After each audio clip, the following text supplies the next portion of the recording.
আসসালামু আলাইকুম, welcome to Mehedi by আবি।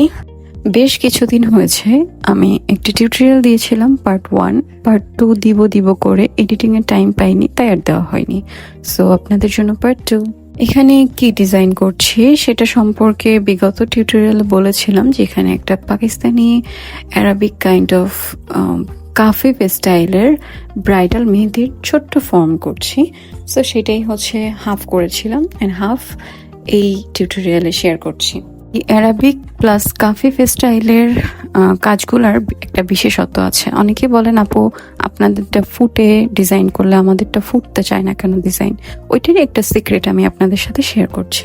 সিক্রেটটা আহামরি কঠিন কিছু না, তবে আপনারা যদি খেয়াল করে দেখেন সিক্রেটটা একদম সহজ। যদি এটা আমি সরাসরি বলি তাহলে সহজ, আর যদি এটা আপনি একা একা করতে যান বহু দিন লাগবে স্টাইলটা আপনাকে বুঝতে।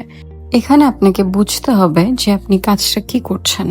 সো কাফিফ স্টাইলের ডিজাইনগুলো আপনি একটু খেয়াল করে দেখবেন, সেক্ষেত্রে কিছুটা বোল্ড ওয়ার্ক থাকে, কিছুটা সূক্ষ্ম ছোট ছোট ওয়ার্ক থাকে। এখানে দুইটা কাজেরই সামঞ্জস্য করে একটা ডিজাইন করতে হয়। যে কোনো ডিজাইনে আপনি যদি পরপর সব বোল্ড ওয়ার্ক করেন তাহলে কোনো কাজই ফোটে না। কাজ ফোটানোর জন্য অথবা ডিজাইন ফোটানোর জন্য যেটাই বলেন না কেন, সেক্ষেত্রে আপনাকে কি করতে হয়, প্রথমে আপনাকে একটু মোটা কাজ করলে তারপর ছোট ছোট চিকন চিকন কাজ দিয়ে ওই মোটা কাজটাকে ফোটাতে হয়। এন্ড দেন যখন চিকন কাজ দিয়ে ওই মোটা কাজটা ফুটে যায়, দেন আপনাকে আবার বোল্ড ওয়ার্ক অথবা মোটা মোটা কাজ করতে হয়। এখানে আমি ফ্লাওয়ার এলিমেন্টগুলো মোটা রেখেছি, তো ফ্লাওয়ারের আশেপাশের কাজগুলো একটু ছোট চিকন চিকন করে করেছি। এই ডিজাইনগুলোই জাস্ট আপনাকে আপনার মনের মতো করে সাজাতে হবে। এটাই হচ্ছে অ্যারাবিক অথবা কাফিফ স্টাইল অ্যারাবিক বলেন, পাকিস্তানি ডিজাইন বলেন, ওইটার মেন সিক্রেট।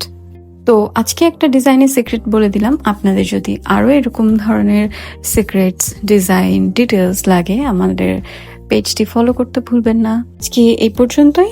আগামীতে আবার ইনশাআল্লাহ কোন নতুন একটা টিউটোরিয়াল নিয়ে আপনাদের সাথে দেখা হয়ে যাবে। আল্লাহ হাফেজ।